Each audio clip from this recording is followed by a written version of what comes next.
silaturahimi. Yang ketiga, dan engkau doakan dirimu dan bagi sekalian mukminin. Jadi akhir lepas pada kita tasyahud, setelah kita bagi selawat kata Nabi sallallahu alaihi wasallam, sebelum bagi salam kita berdoa di situ. Ini di antara doa yang Nabi kita sallallahu alaihi wasallam panjang berdoa di sini. Ana telah ajar sebahagian daripadanya dalam siri yang lepas. Doa yang tak boleh kita tinggal, iaitulah doa 4 perkara. Doa apa tu?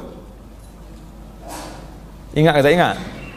Ingat lagi. Alhamdulillah. Allahumma inni a'udzubika min azabi jahannam wa min azabil qabri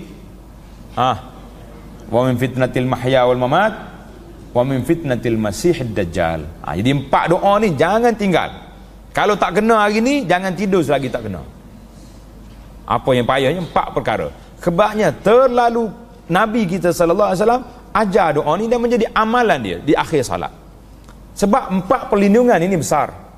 Minta daripada azab neraka jahanam, memang kita takut pada azab. Yang kedua daripada azab kubur, kerana pintu masuk checkpoint yang pertama duduk di mana? Duduk di kubur. Tak lepas yang ni, fama ba'dahu asyad. Yang lepas pada kubur lebih dahsyat lagi. Yang ketiga, minta perlindungan daripada fitnah al-mahya wal mamat. Fitnah hidup dengan fitnah mati. Fitnah dalam hidup macam-macam orang boleh buat dengan kita. Fitnah ni, fitnah tu. Hari ni tambah-tambah lagi kita duduk di musim hari ni, musim fitnah. Senang tak senang orang buat fitnah zaman kita hari ni? Cukup senang. Kalau dulu payah sikit, zaman hari ni lagi mudah tak? Dengan alat teknologi yang ada ni senang je.